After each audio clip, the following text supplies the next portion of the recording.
What's up, everyone? We are live. I am joined by my co-host Nelson after this brutal Mets loss. He can't have his camera on. He's a little busy, a little bit crunched on time, but that's okay. I don't want to be on here for too long anyways. What up, Nelson? How are you? Not too bad. I have no idea what's wrong with my camera, but yeah, I'm here. No worries at all.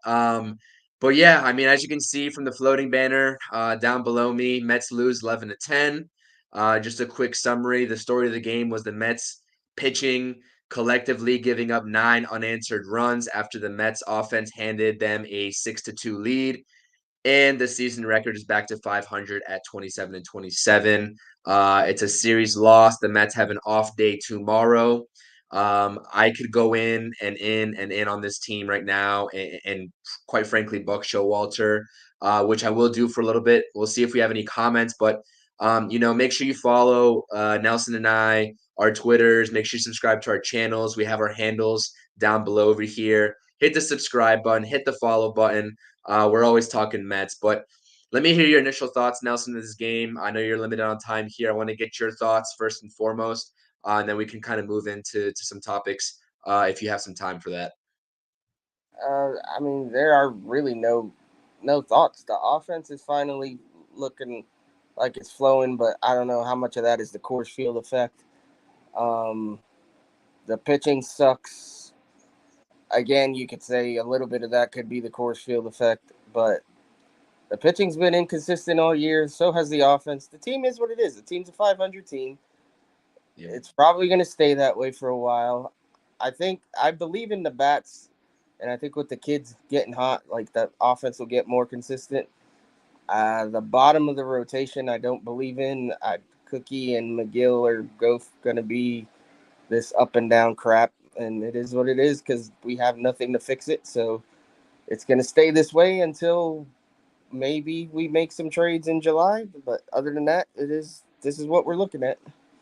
And just to be clear, I mean, there's not going to be any trades happening anytime soon. And I've seen that on Twitter. I've seen these tweets saying we need to make trades ASAP. Well, no one's making trades this early on. I just want to just Yep, whoever's watching this, it's that's a not late happening. July thing. That's not going to happen for another month at least. Yeah. Yeah. So we got another month to see what the bottom of this rotation can do. Obviously, there's a lot of blame, in my personal opinion, that can be put on Buck Showalter and how he's managed the bullpen, how he's managed the lineups, whatever. Can I But make he one note only on has. that real quick? Yeah, sure. Go ahead. The and it's you could say that it's low hanging fruit or whatever, but the move to start Marte in center field when he's looked absolutely like trash in right field, and it played a big part in that 3 run. What was it, a double or a triple? I can't remember. Um, It was a triple, I believe. yeah, that McGill gave up to basically tie the game. So that move alone you could point at as to a big reason why we lost. Yeah, he was shaded to right field a little bit, whatever. But still, I feel like Nimmo makes that catch. And if not Nimmo, then I don't know. You got to put just Marte just not in course field. Like, that's the biggest outfield in baseball. Like, you're going to put Yeah. a guy that's looked like trash all season in the outfield. So I don't know. I struggle with that move. I don't like it. So I don't understand though, and that's the one thing that I don't understand is that we have an off day tomorrow. It's Memorial Day tomorrow, and the Mets have the off day, right? Why are you giving Brandon Nimmo a rest on his legs when there's an off day already tomorrow? I don't understand that. And obviously, we're looking at it from face value as fans because we don't know what's going on. Like, if McNeil, like, if Gary Cohen and Keith Hernandez said, never said that McNeil had some groin tightness toward the end of the game last night, we would have never known. And we probably would have just been crapping on Buck Showalter for not putting McNeil in the lineup. Obviously, for some reason, he appeared at the end. At that point, I'm just like, if he had the whole entire day off, like, what is the use going to be? And that was before he got the hit. Obviously, the Mets had a little mini fake comeback there. But yeah, Marte is not what he was in the field. He's not what he was on his legs. I don't understand playing him in center field to give Brandon Nimmo a day off when there's already a scheduled day off automatically tomorrow. That didn't make much sense to me. I was really happy, I will say, to see Francisco Alvarez. For sure, I for sure thought that Francisco Alvarez was getting the day off today. I did not think he was going to be in there. I was fully expecting Tomas Nido to be behind the plate. So I will give him his props. He finally moved him up in the lineup, and the kid delivered again. 3-run bomb, 8-game hit streak. This is his second 3-run bomb, second game in a row with a 3-run home run. So a lot of good stuff coming from the kids. Obviously, I Beatty got the RBI there to end the game, but I mean that didn't really do much. Vientos 0 for 4. But I just want to kind of just like say like this is where I'm going to go on Buck Showalter a little bit, and I'm going to put up this graphic. No, I don't think it's going to happen. No, I don't think he's going to get fired. But Buck Showalter, there's a lot of things that we can sit here and talk about with Buck Showalter. Pardon me, I'm still battling a little bit of sickness. But like I said, like you just said, the Starling Marte situation in center field had a huge impact on today's game. Um, why he left Tyler McGill and Steven Nagosic out there for that long, each, was beyond me as well, especially Steven Nagosic. It was a 6-6 ball game. Steven Nagosic came in the ball game. He struggled, and Buck Showalter pretty much left him out there to sort of fend for himself. And I think that he was sending a message. I mean, there's no way that Steven Nagosic should have finished that inning. Obviously, he gave up the 5 runs in that inning, 5 earned runs, and then in the last inning, you have Tommy Hunter, who gave up a double after getting the first 2 outs. And then you pull Tommy Hunter after a double when you just sat there and let Steven Nagosic go and give up 5 runs early on in the game to make the game out of reach. That doesn't make any sense to me. So we can talk about team inconsistencies all we want. And yes, the starting rotation has been inconsistent. The lineup to this point has been more inconsistent than not. They're starting to heat up a little bit. Obviously, the last 2 games have been great signs, battling back and giving the pitcher something to work with. But the inconsistency from Buck Showalter is also a huge point that I'm not sure if people just don't want to talk about it. I'm not sure if I know Buck has his fans out there on Mets Twitter, and trust me, there is no other manager that I really wanted. Obviously, with the whole Beltran situation, Buck Showalter was that guy for me. When he was hired, and I didn't really want anybody else. I saw Buck Showalter was available. I saw he wanted to manage in the major leagues again, and I was a proponent for him because he has tenure, he has experience. But this is getting ridiculous. It's getting a little ridiculous to me. So, and any thoughts on that? I know we've been kind of talking back and forth. We can beat the dead horse here at this point, but do you have any points on what I just said? Yeah, I mean, I think the reason you don't hear about it, besides, I mean, he does have his defenders, but it's because nothing's gonna change. Buck isn't going anywhere, so I know there's that. no point in saying, talking about it because you're kind of screaming to a cloud because he's just not going anywhere. I don't not that I say I don't think he should. Like it's But at just the I don't know. same He's just not. I feel like the game's almost passed him by. It's weird to say that after the year he had last year, but he's just not. Something's not clicking with him this year. I don't get it, and I don't know if it's just because he's frustrated because he's getting saddled with these kids that he's not a fan of. Because I know he's not a fan of them. You can tell by the way he answers questions in the interviews and whatnot. Like he doesn't like these kids. I'm sorry, he just doesn't. Whether they produce or not, he's not. He likes to play the vets, and I think his hand is being forced. He has to play these kids, and I think he's pissed off about it. And I almost feel like he's lashing out at times with some of the well, stuff. and to that point, yeah, I haven't liked some of his comments on his quotes to the reporters. I get it's exhausting to talk to the New York reporters day in and day out. And I get it, but some of his quotes, like you said, in regards to the kids when they've been getting called up and when they've been performing, just haven't been like instead of tossing out some compliments or whatnot, he's just tossing out some sarcasm, and it's just not something that you'd expect from a veteran manager. I'm sorry, that's not how you conduct yourself when you've been in this game for so long. That's one, and that's what it is. That is what it is. Whatever. He's I super don't want to be that sarcastic guy and and point that almost out, but condescending. It's almost he's condescending at times about it too. It's like I don't know. yeah, I just don't like his attitude when it comes to these kids. I don't appreciate the way he answers the questions. I don't appreciate the fact that he always seems to have to bring up some veteran when he's answering about a guy like Alvarez or Beatty or Mauricio yeah, or Villa. Like, come on, dude, just do better. yeah. What? And at that point is that, like you said, he's not going anywhere, and we all know that. I know that even despite this graphic that I have up here, I know he's not going anywhere, at least not before the All-Star break. That's for sure. Um, but there has to be some sort of accountability. Obviously, the players are first and foremost the ones that need to take accountability. But as a veteran manager, you need to take accountability for your actions. So the whole situation, especially when Daniel Vogelbach was getting those at bats day in and day out, and the reporters were asking him about it, and why is Daniel Vogelbach out there? Instead of saying whatever, giving a solid reasoning, he said, "Well, I think it's a good option too." There's no accountability, it seems like, out of Buck Showalter. And the thing is like if no one else is gonna do it, and I know I'm beating the drum here on this Buck Showalter talk, but I'm gonna hold Buck Showalter accountable. And because someone needs to do it, and it's just absolutely ridiculous to me the way he goes about things sometimes. And we sit here and talk about consistency from the players. Yeah, that's one thing, but the manager needs to be consistent too. If you were going to pull Tommy Hunter out of the game after a double in that last inning while we're down 4 runs, why aren't you pulling Nagosick after he gives up 2-3 runs when it was a tie ball game back earlier in the game? That doesn't make any sense to me. So that's that with Buck Showalter. I'm starting to have it up to here with Buck Showalter, and it's nothing's going to change. I don't foresee it changing. Like you said, he's in his ways. He's stubborn. He's very condescending at times in his answers to the media. I will give him a little bit of leeway with that.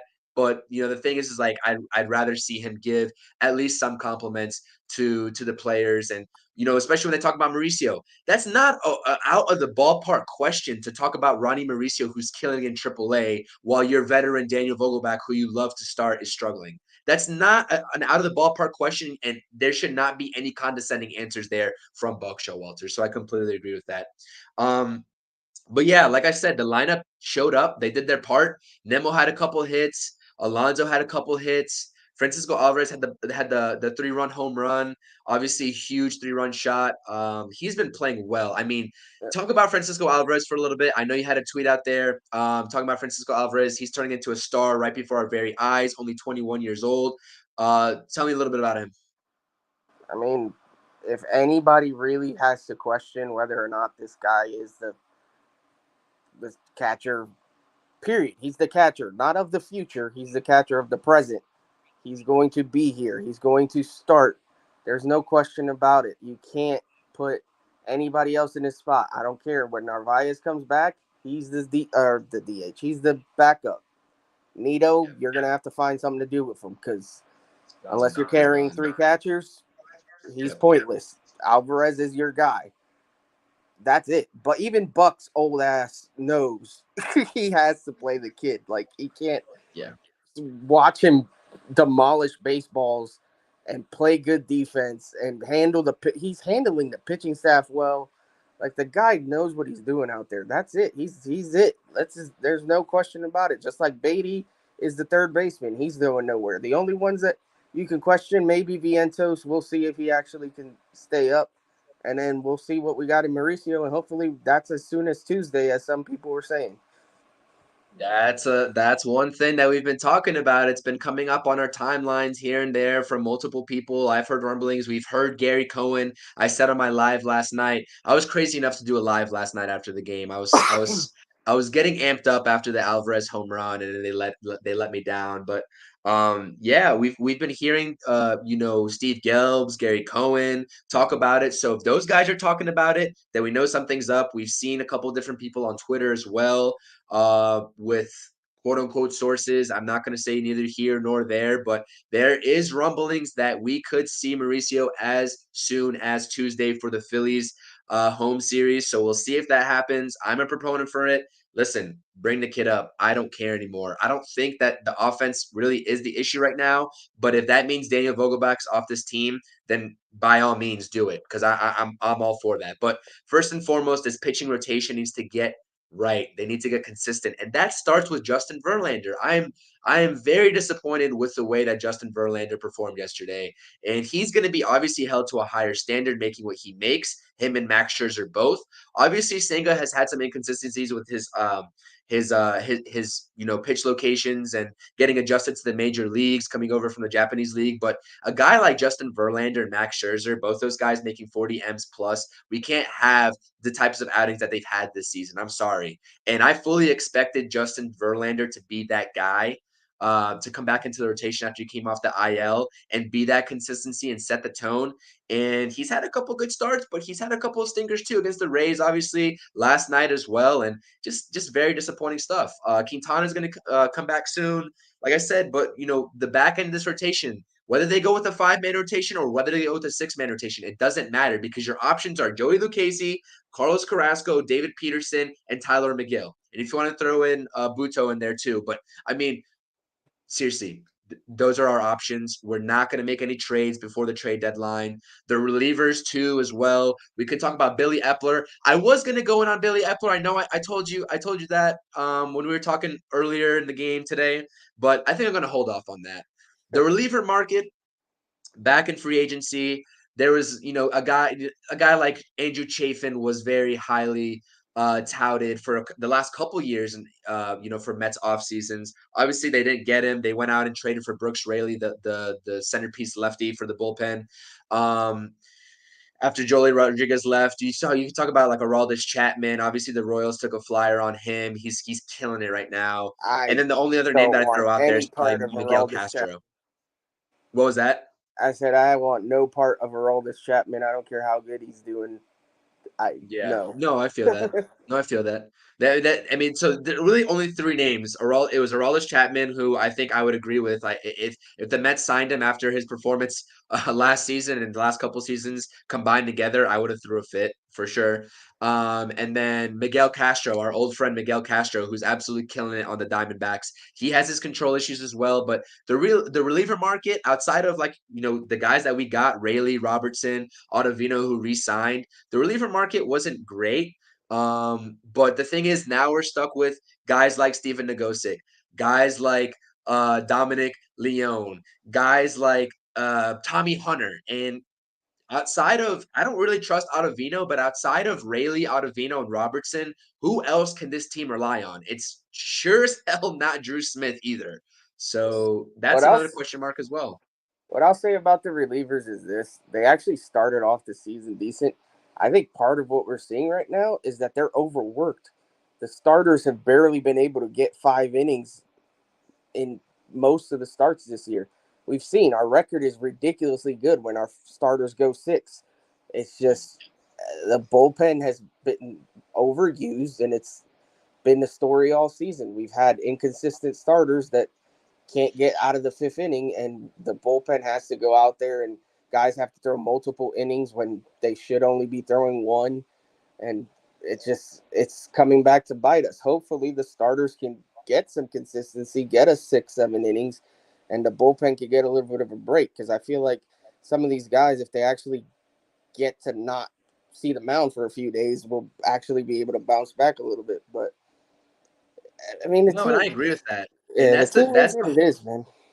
it is what it is. They're not contenders as of right now. They're not contenders. They're a measly 500 ball club, and I'm not going to sugarcoat it for anyone listening. Anyone in denial about it, you shouldn't be in denial about it. This is a 500 ball club until everybody can get their stuff together and perform as a unified team in unison. Because this whole theme is pitch or bullpen carrying the team. To start off was okay, but then the bats go cold, and then the bats get hot. Starting pitching goes cold. It's just not. That's not how you're gonna be a consistent Yeah. elite team in this league. Everybody needs to be in unison.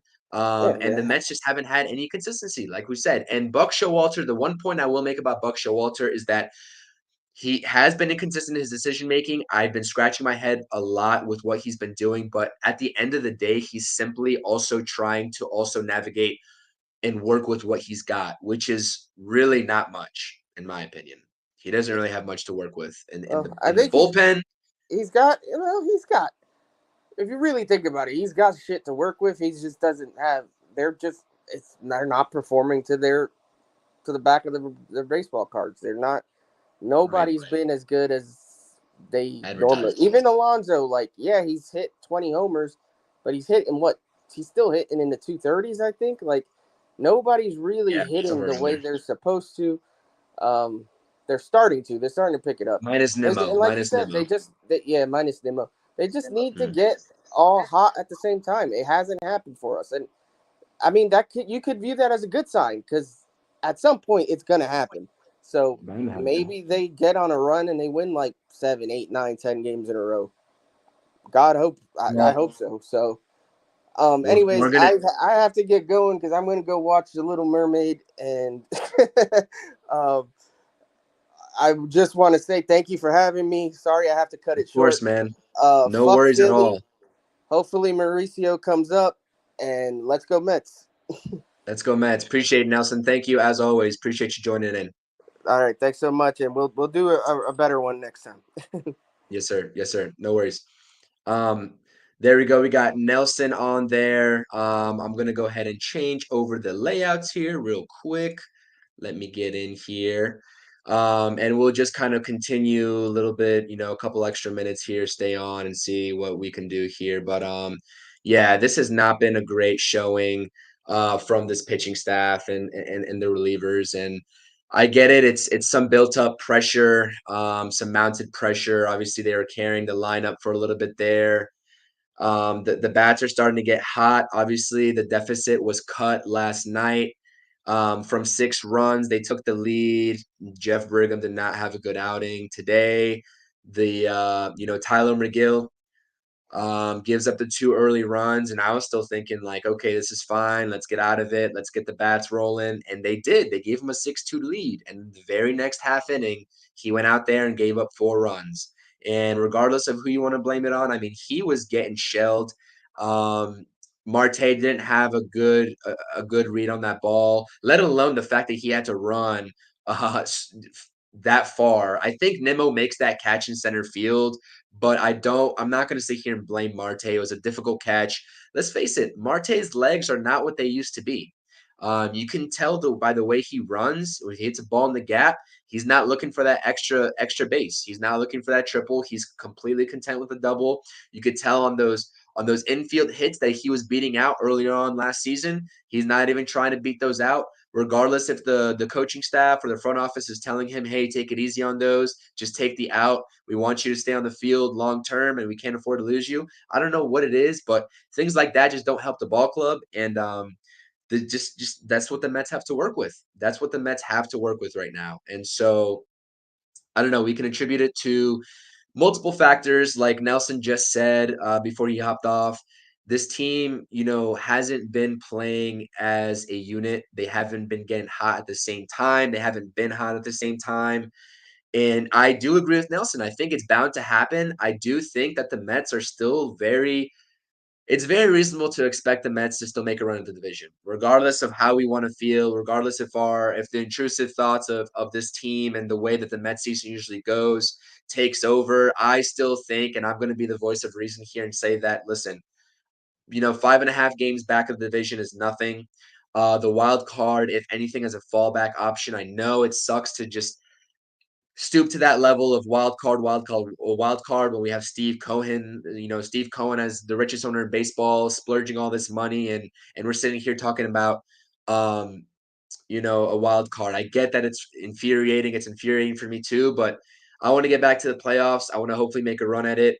Last year was very disappointing with the way it ended. The bats got stifled by the Padres, and the Padres are another team. They're another team that has a top 5 payroll in baseball, and they're struggling. They just lost the series to the Yankees after taking game 1 of that series, and they're in a similar boat. The Phillies, who just made the World Series last year, also struggling, although I think they won their series with the Braves. So Philly's got some momentum going into Citi Field.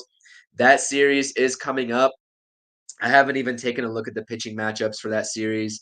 We were supposed to be doing a preview of the Phillies series on this live, but I think we're going to save that maybe for before the actual game, before game one, or maybe we'll just do a wrap up of the series on the live. We'll see how we handle it. I want to get Nelson back up here and talk some Phillies series when he gets some more time. So I appreciate everyone tuning in today. Like I said, hit that subscribe button. Make sure you go follow Nelson's account too at Amish Country Mets fan, both on Twitter and YouTube. Listen, the fact of the matter is, right now the New York Mets are a 500 ball club. We all expect more. We're all absolutely livid that we're not getting more, but like I said, their record is what their record is. They're performing like how they're performing. This was the last two nights were just brutal losses. Let alone the fact that they lost the game, but the ways in which they lost these last two games to the Rockies, who are a completely inferior team, is absolutely brutal. I know Nelson brought it up. We were in Coors Field. Coors Field, the ball flies, high scoring game, but that's no excuse for how this pitching staff and how these relievers performed. The offense brought it. The last two games, the offense brought it. The pitching cannot get outmatched or outdueled, I should say, because they weren't outmatched. The Rockies' pitching wasn't much better, but they were just enough better than the Mets' pitching all across the board to win this series, and that's unacceptable. The way that the New York Mets have been playing against sub 500 teams, bottom dwelling teams, is unacceptable. The Nationals, the Rockies, the Reds, the Tigers, unacceptable. Because you know what's going to happen? June, July, the schedule gets tougher. The Mets schedule gets tougher. April, May was the time to win these ball games, get a decent cushion on any sort of lead, or at least keep up within the division. Definitely not be 5.5 out after the teams that we've been seeing so far this season. That's definitely not acceptable. Definitely not expected. And you go take a look at the Mets' upcoming schedule this month, next month, and for the rest of the season. I think I saw somewhere that the Mets were top five. I think they're number 3 in hardest remaining schedules of this 2023 season. So I don't know what kind of Mets we're going to get, here on out if we've been losing to these bottom dwelling teams. I mean, the Mets are known for playing up to their competition and then also playing down to their competition. As much as I don't like that characteristic of this team, of this organization, that's what the pattern's been. So we'll see if they're up to the task. Stay in it. The front office is Billy Epler is going to be on the hot seat very soon. I'm not sure when Buck Showalter. I think Billy Epler is on the hot seat before Buck Showalter. If I am going to give my honest opinion, I think Billy Epler will be on the hot seat before Buck Showalter. But you have to just question some of Buck's decisions, some of his inconsistencies. For a veteran manager, they just can't happen. But definitely appreciate everyone tuning in today. Like I said, last couple lives have been a little bit disorganized. Just kind of spitballing all of my points, all of my takes. There's been a lot to discuss. Shout out Francisco Alvarez, absolute star. He is the franchise catcher. He's not going down, regardless of whatever Twitter user or whatever beat reporter for the Mets tells you that he might get sent down. That is completely not in the question anymore. He's riding an 8-game hit streak. He's got homers in back-to-back games, 3-run shots in back-to-back games. He's hitting 269 for the season. His OPS has skyrocketed, and absolute stud. So we'll see if the Mauricio kind of rumors that are floating out there are true. We'll see if we see a call up for Ronnie Mauricio. We'll see who gets sent down / DFA'd for Ronnie Mauricio if that move is made. I want to see him up in the major leagues. I think he deserves it. Follow the pod on Twitter at CPNY Sports. The YouTube handle is at CPNY Sports as well. And just last thing, happy Memorial Day to everybody watching. Spend the time with your families, whatever you usually do on the holiday. Enjoy the day off. No Mets baseball. Enjoy the holiday in general. And like I said, it's that time of the season where, that time of the year where the weather gets warmer, going outside, enjoying some barbecue, and all that good stuff. So don't let the Mets sadness over the last couple of games and this season in general, obviously the 500 season so far, distract you from the little things in life and, the holidays and all that good stuff, family time, all that good stuff. So make sure you enjoy the holiday, enjoy the day off tomorrow. No Mets baseball, probably no content for me tomorrow. We'll see what happens later on this week in terms of content. And like I said, appreciate you joining me. Hit that follow button, hit the subscribe button, and until next time, see you all later.